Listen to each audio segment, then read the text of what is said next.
আসসালামু আলাইকুম। আমি আসলে আসছি ব্রাহ্মণবাড়িয়া সদর থেকে।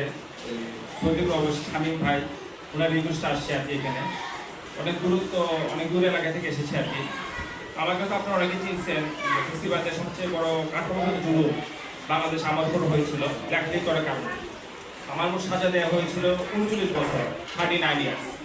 3 দফা আমাকে মোট 11 বছর জেল খাটানো হয়েছে আর কি, শুধু চাকরি করার কারণে। এই জিনিসটা পৃথিবীর ইতিহাসে বিরল যে চাকরি করার কারণে কাউকে 2টা সাজা দেওয়া হয়েছে। আমাকে 2টা সাজা দিয়েছে, ঠিক আছে না? একটা হচ্ছে লাইফ সাজা, একটা ছিল 7 বছর, মোট 39 বছর। এই জিনিসটা নিয়ে কিন্তু উইকিপিডিয়াও নিবন্ধ করছে, অনেক জায়গায় এখানে আলোচনা হয়েছে বিভিন্ন দেশে, সেটা বলতে পড়ে আর কি। আসলে অনেক দূরত্ব এলাকা থেকে আসছি। আর হাদিসে তো বলা হয়েছে যে শিশুরা হচ্ছে জান্নাতের ফুল, বা শিশুরা হচ্ছে জান্নাতের প্রজাপতি।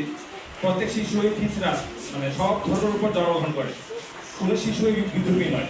পরবর্তী পিতামাতার কল্যাণের কারণে তারা অন্য ধর্মে যায় আর কি। কিন্তু যাই হোক, আমি শামীম ভাইয়ের অনুরোধ এখানে আসছি আর কি, সৌদি প্রবাসী। এই জন্য শামীম ভাইকে ধন্যবাদ।